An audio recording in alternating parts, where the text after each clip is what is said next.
Welcome to the Limitless Mind Body podcast. We're here today to talk about the importance of sleeps and napping in fitness.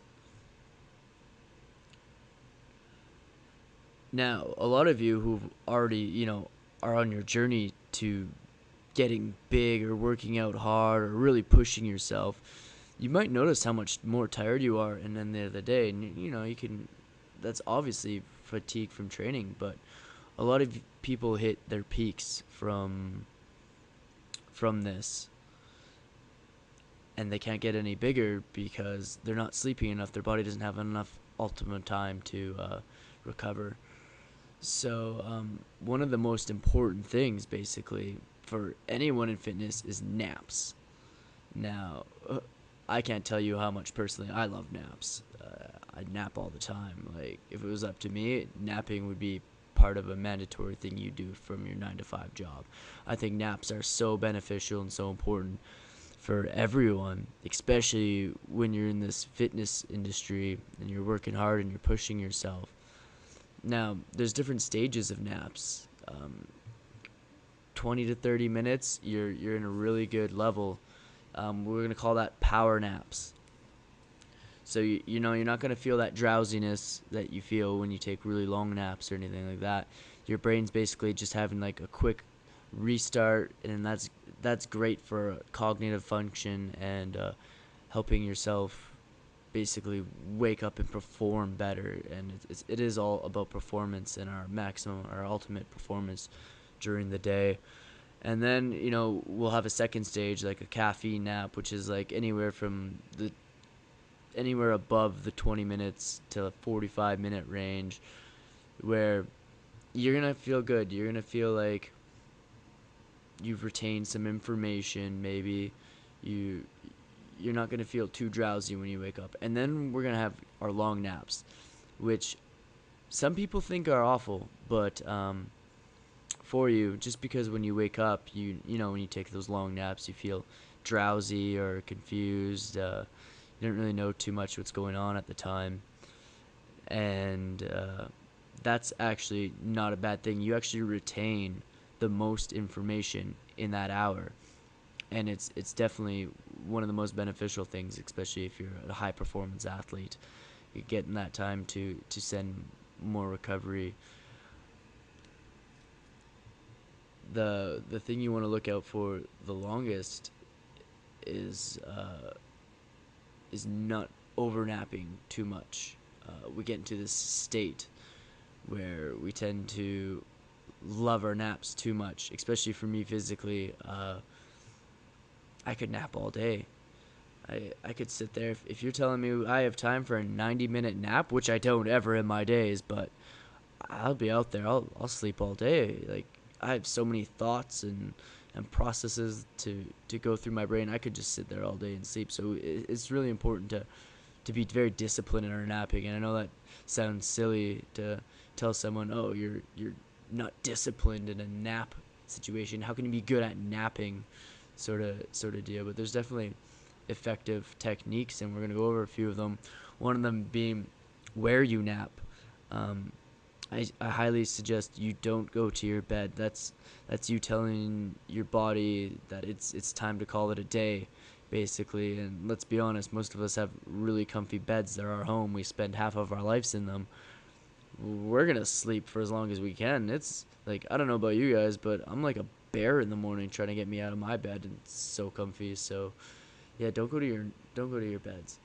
One of the best places is it's gonna sound like a pain in the ass, but a highly lit room, almost with like a couch or somewhere where you can posture up a bit better, because posture is huge for napping. We don't get too relaxed, and we'll get upright, and our body's not gonna completely shut down.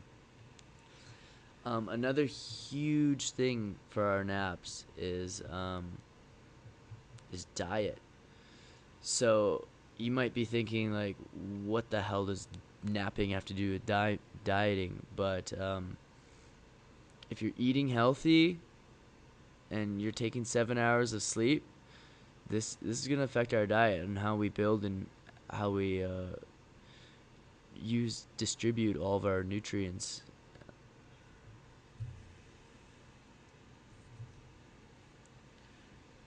when we're not napping or sleeping too little, our hormones are going to go out of whack. They're going to be thrown off. Our hormones that increase hunger and appetite, all that stuff, it's not going to maybe run as smoothly. Our metabolisms might change a little bit. We might not be building that optimal muscle.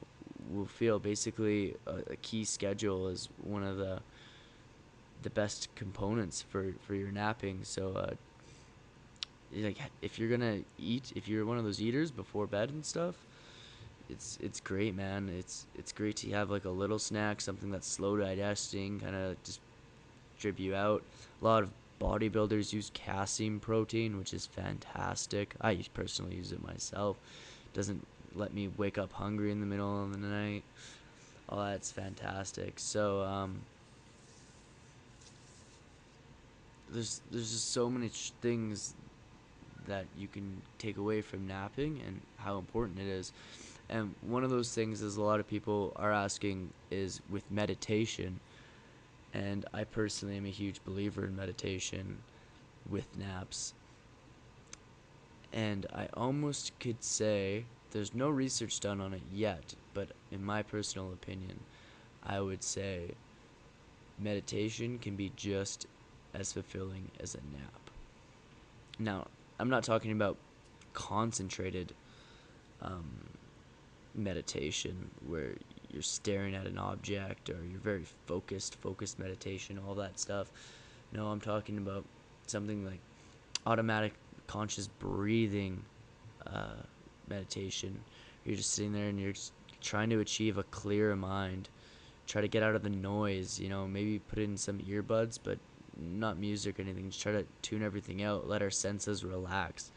Try to feel how your body's flowing, and I think that's almost just as beneficial as a nap. If you can sit there and clear your head space, it's not going to have the same effects as one of our long-term naps where we might remember something better, but we're definitely going to recharge ourselves. If you can find a quiet place in your day, like sometimes you just can't find a comfy place to nap, and that's okay.